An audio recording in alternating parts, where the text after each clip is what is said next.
Hi, everyone. Welcome to Soul Work Wednesday and welcome to Kapha season. In Ayurveda, Kapha season is the season of earth and water. And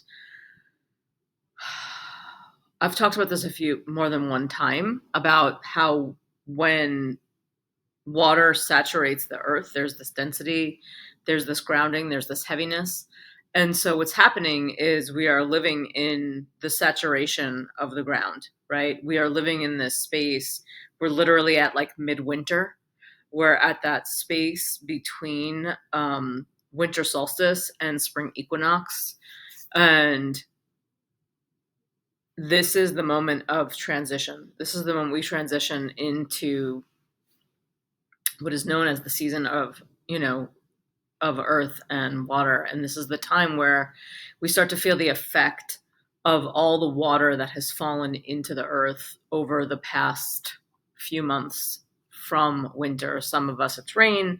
Last week in Texas we had we didn't have a crazy amount of snow. We had a crazy amount of sleet and ice. And so the ground is still wet. It's been a few days, and even with warm weather, it's still completely saturated and soaked, and there are still puddles, and there are still signs of literally the earth not being able to absorb any more water.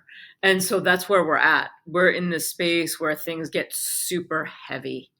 And I don't know about you, but for me in particular today, even though I know that I slept really well, I know that I got enough sleep, I know that, I've been exercising and I've been taking care of my body, it doesn't matter. The density of the time, the density of that the energetics of this season are real. And if you are in the least bit out of balance in your earth and water element, you are going to feel this as like exhaustion, and like you're moving through mud, or you can't, like, you feel like you can't function. And if it's like more emotional or mental than physical, then you're gonna potentially feel like you are not able to like think clearly, not because you're scattered, but because things are heavy, or you are not going to be able to, you're going to feel depressed, right? Everything's going to feel like, oh, I can't move, I can't function, I don't want to like get out of my own way. If you are super overwhelmed and anxious in general, and you lean more towards the air and space elements, then this time of year is going to make you feel really good. You are going to potentially feel more grounded. You're going to feel more stable. You're going to feel more consistent. You're going to feel more connected. And so you want to use what nature is offering. You want to use it in any way that you possibly can in this moment. And so I invite you just to notice your experience, like notice what is happening for you. How is this season taking form in your body? Where do you need to, I look at the heaviness I woke up with today and how the way I'm feeling, and I'm going, oh, how am I going to lighten up? How am I going to like, how am I literally going to shift this experience, because I have to balance it out. And I always want to balance out by adding. And so the first thing you want to add to something like this is things that are light and airy. And, I'm going to take out the root vegetables. I'm going to take out the heavy, stewy, grounding food. I mean, I generally don't eat that much of that anyway, so it'll be interesting. But you want to notice the quality of your food. The quality of your food is going to offer you the quality of experience. And so, because this is a heavier time of year, this is the time when you start to add a little more green, a little bit more salad, a little more, sprouts, stuff like that. That's going to, a little more bitterness to your food, anything that's going to sort of cut through the heaviness, a little more heat, right? Maybe some hot sauce. So just really noticing how the experience of nature is showing up in your body at this moment. And again, we just want to get really curious. We want to get really curious about how we feel. And we want to get really curious about the effect that nature has, this like macrocosm that's happening around us, and how it's affecting the microcosm of being in a body and in a heart and a mind. So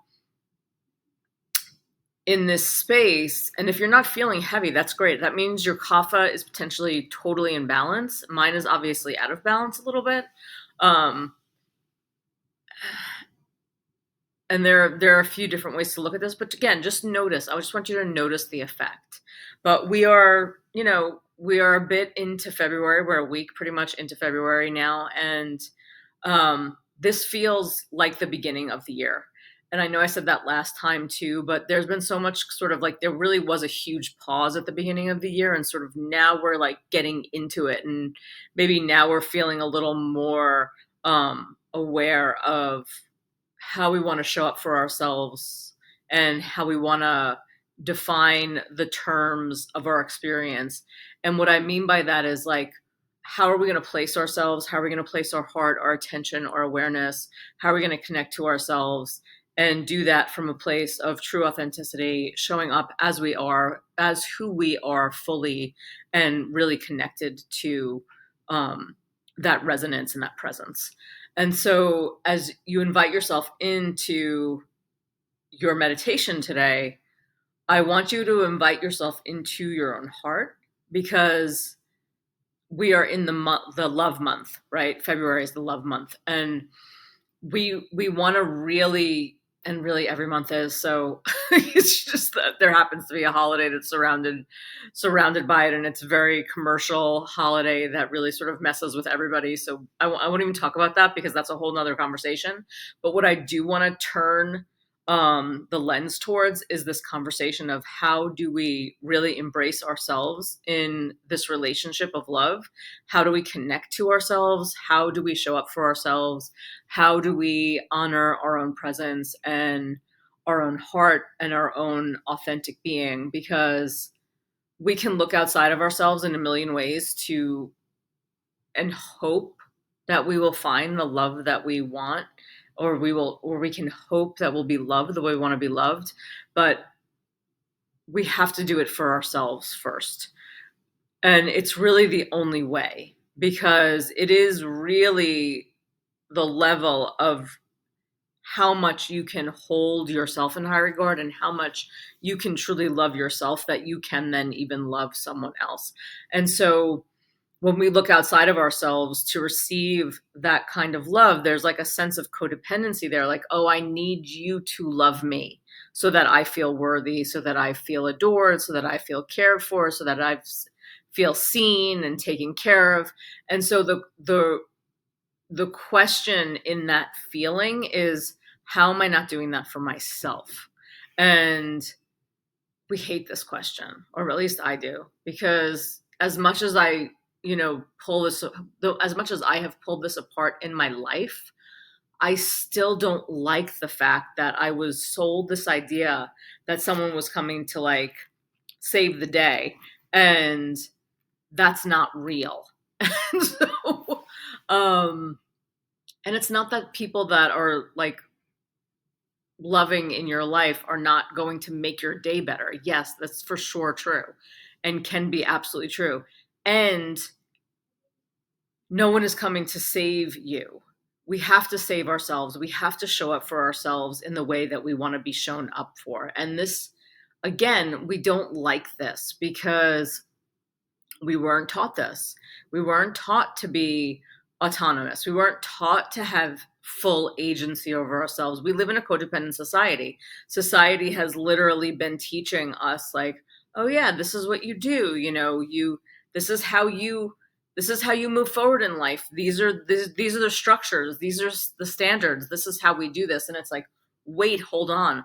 Like, you want to think about like this idea of Kapha season, this heaviness in just the paradigm of that, and then shifting the lens and going, okay, if I have this expectation that someone is going to show up for me like that, how am I doing that for me? How am I showing up? How am I taking myself seriously? How am I cherishing myself? How am I prioritizing my needs? How am I showing up and meeting myself in that space of of those needs. And so giving yourself this opportunity and this pause, to really offer yourself your own undivided attention and to start to feel into like, what are those needs? Like, what do you think you need from the outer world that you can actually show up to offer yourself? And I'm not saying to not, look for that love, and we learn so much in relationship. I have learned so much in relationship. And what I have mostly learned is how to show up for myself. And so, and how to receive. So both things are true, but also not leaning, not relying, not, handing myself over. And so, how do we shift this paradigm? How do we shift this experience? So, come take a nice, comfortable seat and let's use the heaviness of this time of year. Let's feel that grounding in the pelvis. And I've been wanting to close my eyes since I opened them this morning. So I'm just going to close them now because my eyelids actually feel heavy. Everything in my body feels heavy today. So feeling that commingling of the earth and water energy in the pelvis and in the root, and allowing it to ground you. And maybe you feel the back of your sacrum. It's that triangle shaped bone at your low back. Maybe you feel it sloping down. And as it slopes down, the low belly tones. And there's this lift through the front of the body. And you're lifting up through the low belly and through the solar plexus, that place where the ribs split. And then notice, like, my solar plexus feels really airy today. So draw it back and in. It's like, oh, I'm trying to give away my power today. Breathe in, draw it in and back. Let it bolster the heart. So feel the space of the heart center,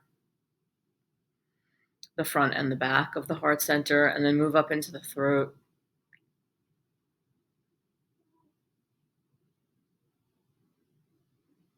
And again, feel the front and the back of the throat.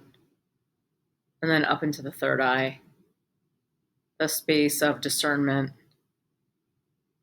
When we go to discernment, instead of sort of sinking into the emotions of the low belly or the unconditional, like, space of love in our heart, we go to discernment. We go to the place where we take all the information we're getting and we pause here.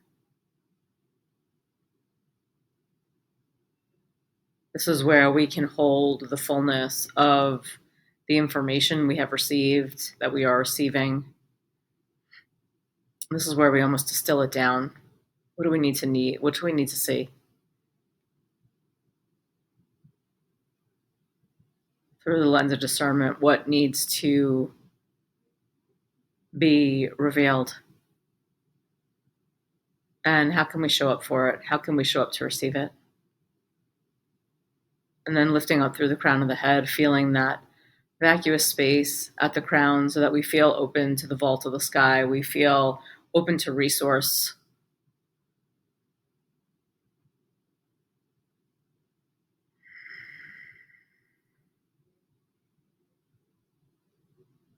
And as you feel the rise and the fall of the breath, and you feel yourself settling into this pulsation,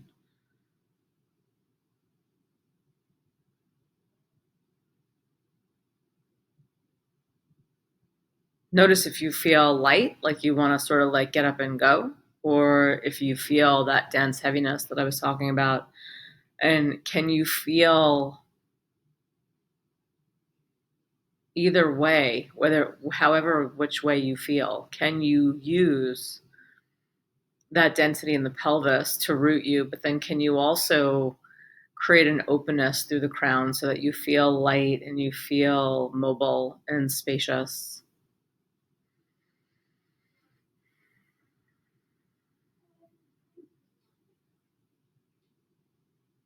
Allowing the pulsation of the breath to draw you inward.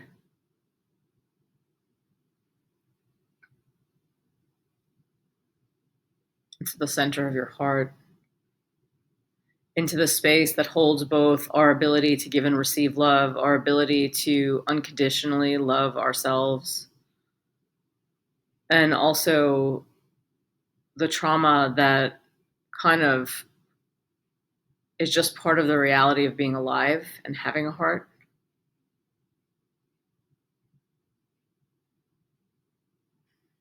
That we have in some way been traumatized by our own experience, and that those experiences have an accumulated wisdom.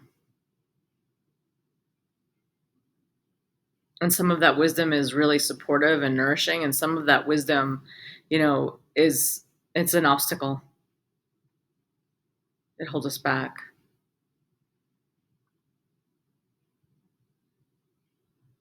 And so just honoring the information that your experience of being alive and having a heart has offered you.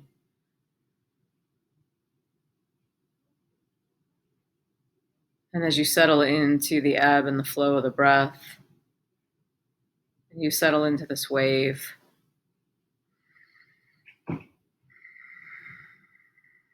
how do you want to take yourself to heart?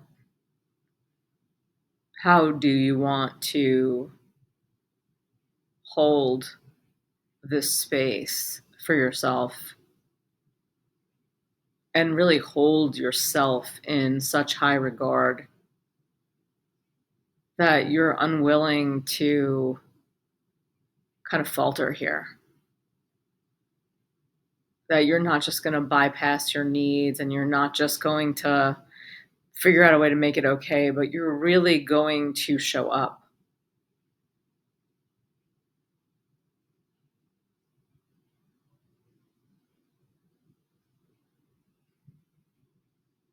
And it's not an easy practice.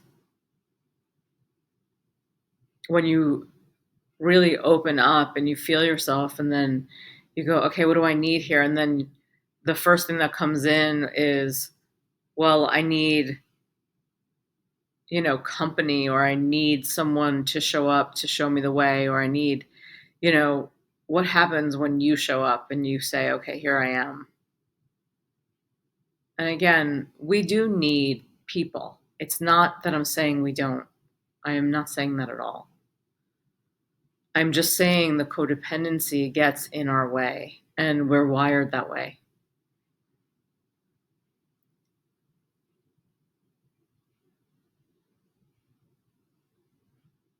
Our relationships can be such a beautiful place to play and to experience joy and to really learn about who we are and what we need to process. And so there's so much beauty here.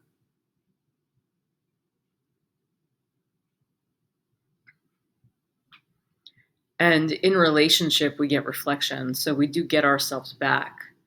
But can we pause in this space and go, how am I going to stay present? How am I going to love myself more? Whether you are in relationship or not. How am I going to meet this need for myself?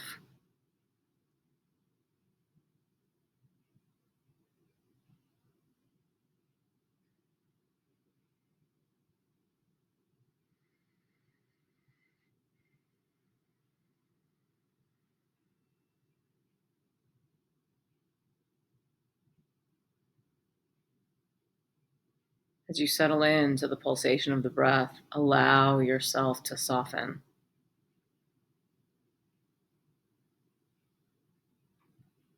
Allow yourself to just be a little more present.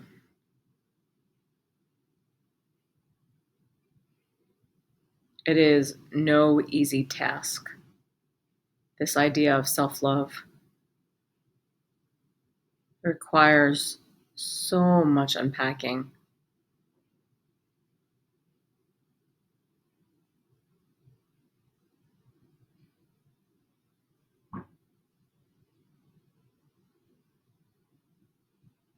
It requires such a deep honoring.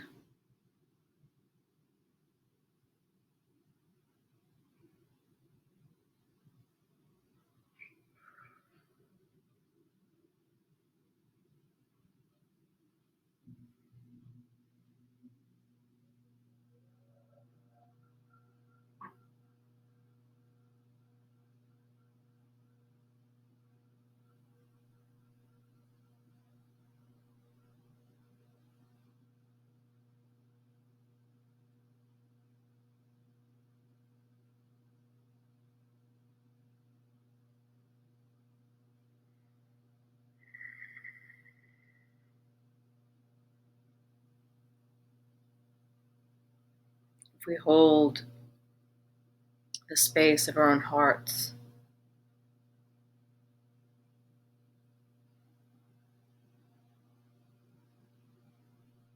and we feel almost this pulsation of light from the center of our chest.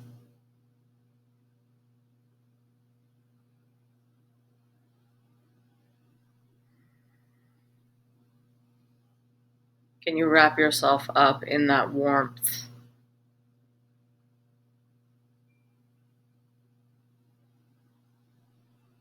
in that light?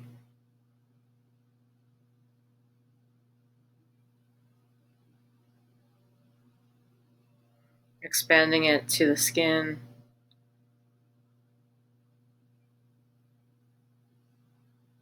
and maybe even past.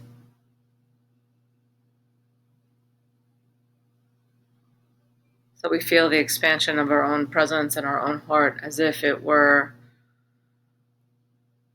opening up to receive and to offer.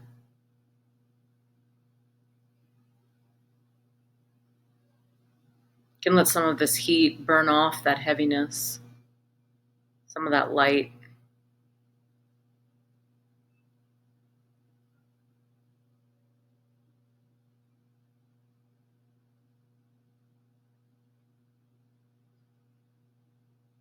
If you can imagine it, imagine the heat coming up from the solar plexus up into the heart as if it were, sitting on top of that fire center, because it is.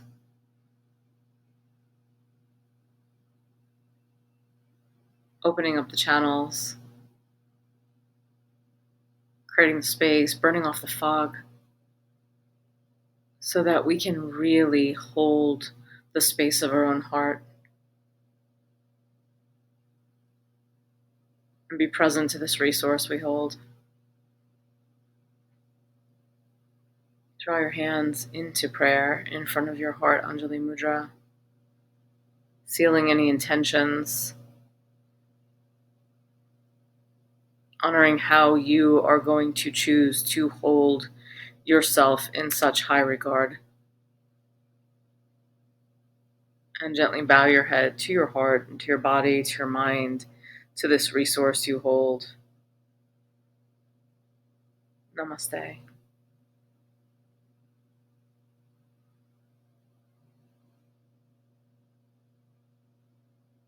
I hope you'll have a beautiful day and a wonderful week, and I will see you soon. Bye.